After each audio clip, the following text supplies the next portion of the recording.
स्वागत है आप सभी का प्राइम ऑनलाइन क्लासेस में। तो आज हम पढ़ने वाले हैं कक्षा 10 का प्रश्नावली 3.1 का दूसरा सवाल। दूसरा सवाल हमारा बहुत ही इम्पोर्टेंट है। इस क्वेश्चन की मदद से हम समझने वाले हैं समीकरण कैसे बनाएं और ग्राफ कैसे खींचें। क्वेश्चन से समीकरण बनाना। पहले क्वेश्चन को पढ़ते हैं। क्रिकेट टीम के कोच ने 3900 रुपया में 3 बल्ला तथा 6 गेंद खरीदी। 3 बल्ला तथा 6 गेंद खरीदी। बाद में उसने एक और बल्ला तथा उसी प्रकार 3 गेंद 1300 रुपया में खरीदी। इस स्थिति को बीजगणितीय तथा ग्राफीय ज्यामितीय रूपों में व्यक्त कीजिए।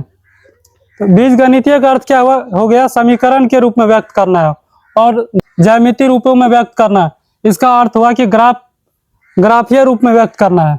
पहले क्वेश्चन को सबसे पहले समीकरण रूप में लिखेंगे। समीकरण रूप में इसमें देखेंगे क्या क्या ऑब्जेक्ट है।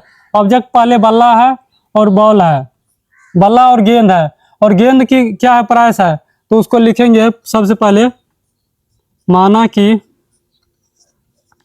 बल्ला की कीमत, माना कि एक बल्ला की कीमत x रुपया बराबर x रुपया, और एक गेंद की कीमत बराबर y रुपया। देखिए बल्ला और गेंद की कीमत दिया था तो दोनों का कीमत मान लिए। अब क्या करते हैं, कीमत को और जितना क्वांटिटी होता है उसको गुना करते हैं तो क्या निकलता है? प्राइस निकलता है। तो अब प्रश्न से देंगे, प्रश्न से तो 3 बल्लों की कीमत कितना हो जाएगा? एक बल्ला का अगर दाम है x रुपया तो 3 बल्लों की कीमत 3x प्लस, और 6 गेंद, तो 6 गेंद का प्राइस कितना हो जाएगा? 6y, और दोनों का मूल्य कितना हुआ? 3900 रुपया। 3900 रुपया हो गया। इसमें अगर देखिए तो 3 इसमें भी है, इसमें भी है, और 3 इसमें भी कॉमन आ जाएगा। तो 3 कॉमन ले लेते हैं। सबसे पहले 3 कॉमन लेंगे, इधर कितना बचेगा? x प्लस 2y बराबर, इसमें भी अगर इसको ऐसे रहने देंगे 3900, और ये कट जाएगा तो कितना होगा? 1300। तो x प्लस 2y बराबर 1300। इसको हम समीकरण 1 मान के अब पुनः उसी प्रकार दूसरी कंडीशन को भी हल करेंगे। पहला कंडीशन को हल कर लिया, अब दूसरा कंडीशन को हल करेंगे। पुनः प्रश्नानुसार पहले उसने बाद में एक और बल्ला, मतलब एक बल्ला खरीदा, तो एक बल्ला का कीमत कितना हो जाएगा? x रुपया प्लस गेंद कितना खरीदा है? 3 गेंद, तो 3y बराबर, टोटल प्राइस कितना हो गया? टोटल प्राइस इसका 1300 रुपया। तो 1300 रुपया कर देंगे इसका। ये क्या हो गया? ये समीकरण 2 हो गया। देखिए हमारा पहला आंसर निकल गया बीजगणितीय रूप। तो बीजगणितीय रूप हम दोनों का आ गया, दोनों कंडीशन का। पहले का ये हो गया, दूसरा का ये हो गया। अब इसको क्या करना है? ग्राफ खींचना है। तो ग्राफ खींचने के लिए सबसे पहले हम क्या करेंगे? इधर अब समीकरण 1 को हल करने पर, समीकरण 1 को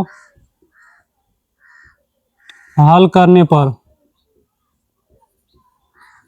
समीकरण 1 को जब हल करेंगे तो x प्लस 2y बराबर 1300।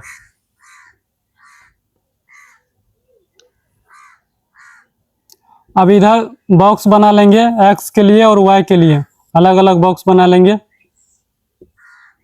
ये हो गया x, ये हो गया y। अब x का मान अपने मन से रखते चलिए। अगर अपने मन से रखिएगा x का मान तो y का अपने आप निकल जाएगा। x देखिए यहाँ पे 100 है, इधर 2 है, तो मतलब 1300 का गुणांक होना चाहिए और 2 का भी गुणांक होना चाहिए। ऐसा हम नंबर लेंगे जो दोनों से डिवाइड होना चाहिए। दोनों से अगर डिवाइड होगा तो हमारा क्वेश्चन क्या आएगा? पूर्णांक में या दशमलव में कोई भी नंबर नहीं आएगा, मतलब भिन्न में नंबर नहीं आएगा। अगर भिन्न में आ जाएगा तो भिन्न में हमें ग्राफ दर्शाने में परेशानी होगी। इसीलिए हम सबसे आसान नंबर लेंगे कि भिन्न में नंबर नहीं आए या दशमलव में नंबर नहीं जाए। तो इसके लिए हम x का मान कितना रख देंगे? इधर 1300 है तो x का मान अगर रखेंगे, x का मान पहले 100 रखते हैं। अगर x का मान हम 100 रखेंगे, x प्लस 2y बराबर 1300। यहाँ पे अगर 100 दे दे तो कितना हो जाएगा, 2y बराबर 1300 माइनस 100। तो फिर से इसको हल करेंगे तो y बराबर, ये गुना में 61 भागा में चला जाएगा 1200 बट्टा 2, तो कितना हो जाएगा, 600 हो जाएगा। y का मान कितना हो गया, 600। अब पुनः फिर से x का मान दूसरा रखेंगे।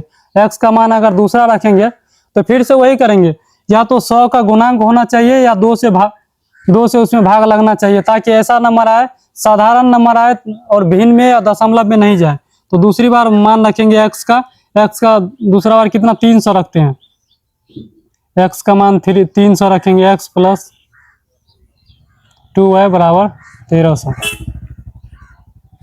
तो 2y बराबर कितना हो जाएगा, 1300 माइनस 300,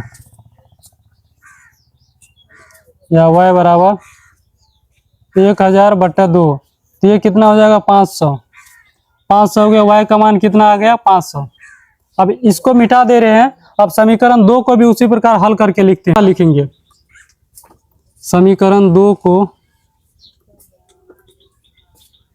हल करने पर,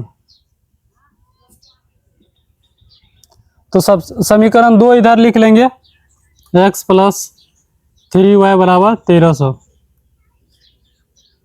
यहाँ पर बॉक्स बनाएंगे, बॉक्स में x, एक में x का मान देंगे, दूसरा में y का, और x और y का अपने मन से मान किसी का एक का रख सकते हैं। किसी एक का रखिएगा, दूसरे का मान अपने आप निकल जाएगा।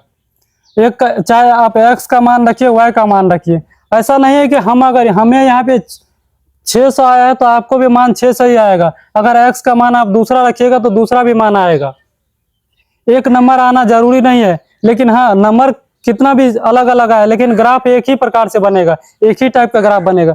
अगर ग्राफ पे मेरा लाइन प्रतिच्छेद करेगा तो आपका भी प्रतिच्छेद करेगा। तो इसमें x का मान कितना रखते हैं, इसमें भी अगर x का मान 100 रखते हैं तो 100 प्लस 3y बराबर 1300।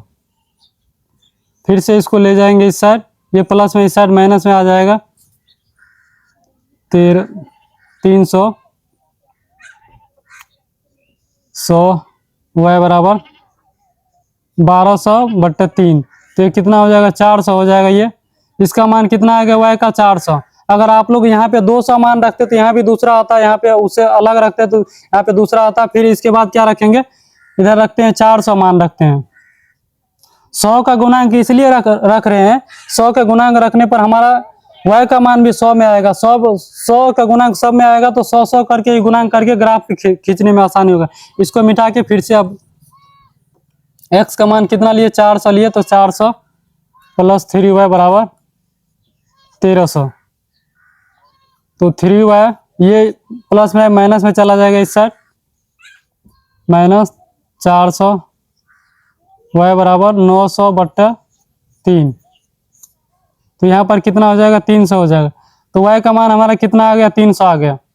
अभी इसका काम हो गया, तो इसको मिटा दे रहे हैं। आप लोग इसको रफ में कर सकते हैं। अभी देखिए, x का भी मान निकल गया, y का भी मान निकल गया। तो अभी हमको क्या करना है, एक ग्राफ बनाना है। ग्राफ बनाने के लिए इधर एक साइड में ग्राफ बनाते हैं।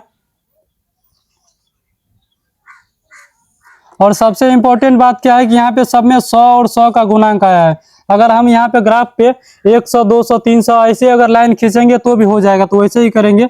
ये हो गया x डैश और y डैश।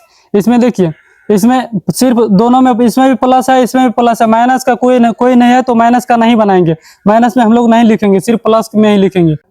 ग्राफ 600 तक बना दिए। अब 600 तक में x और y का मान जितना होगा उस अनुसार लाइन खींचते चलेंगे। पहले समीकरण 1 को लेके चलते हैं। x का मान कितना, 100 है, तो x का मान, x वाला ये लाइन है x अक्ष, तो इसके यहाँ से 100 के लाइन में ऊपर करेंगे। और y का कितना, 600 है, तो 600 तक ले जाएंगे यहाँ तक। और एक को, दोनों लाइन को अगर आपस में मिलाएंगे तो यहाँ पर एक लाइन हुआ है। अगर इसको भी ऊपर करेंगे, इसको भी ऐसे लाइन खींचेंगे, इसको भी लाइन कटेंगे, तो लाइन क्रॉस कहाँ किया, यहाँ पर क्रॉस किया, तो ये हमारा एक पॉइंट हो गया। अब दूसरा क्या, x का मान 300 है, फिर x का मान 300 से ऊपर करके तरफ लाइन खींचेंगे। y का मान 500, तो 500 भी इधर भी लेके चलेंगे। यहाँ पर दोनों लाइन मिल रहा है, तो यहाँ पर एक पॉइंट खींच लिए। अब समीकरण 1 का हो गया, तो समीकरण 1 का जितना भी पॉइंट है सबको एक लाइन से मिलान करेंगे। इसको अगर मिलान करेंगे, लाइन खींचेंगे, तो इस पॉइंट से जाके इस पॉइंट पे मिल जाएगा। तो पहला पॉइंट हमारा क्या हो जाएगा, ए हो जाएगा, दूसरा बी हो जाएगा। ए का मान कितना है 100 और 600, दूसरा का 300 और 500। पहला हो गया। अब दूसरा समीकरण के लिए इस या तो इसी ग्राफ पे लाइन खींच दीजिए, नहीं तो दूसरा पे लाइन बनाइए। तो हम लोग क्या करते हैं, इसी पे खींच देते हैं। पहला कितना, x का मान 100 है, तो 100 यही है, तो इसको ऊपर करेंगे। और y का मान कितना 400, तो 400 के पास लेते चलेंगे। यहाँ पे एक लाइन आया है। दूसरा x का मान 400, तो x का मान 400, इसको लाइन ऊपर करेंगे।